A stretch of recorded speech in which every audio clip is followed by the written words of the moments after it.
मित्रांनो, तुम्ही पाहत आहात हे फणसाचं झाड आहे. तुम्ही म्हणाल फणसाचं झाड आहे, यात हे विशेष काय आहे?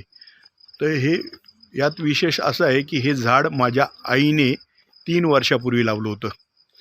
साधारण 8 महिने झाले आईला आमच्यातून जाऊन, आणि तिच्या आठवणीत हे झाड तिने 3 वर्षापूर्वी लावलं होतं.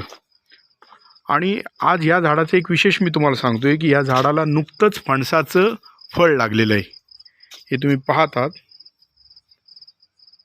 फणसाची 2 फळं लागलेली आहेत. आणि तिच्या आठवणीने जाता जाता तिने हा एक प्रकारे आमच्यासाठी मेवाच देऊन गेलेली आहे.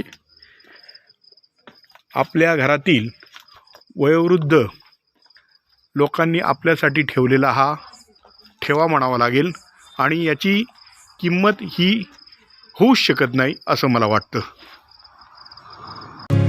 सोडून तू कुठे गेली सकाशी, असशील तू कुठे सांग आई.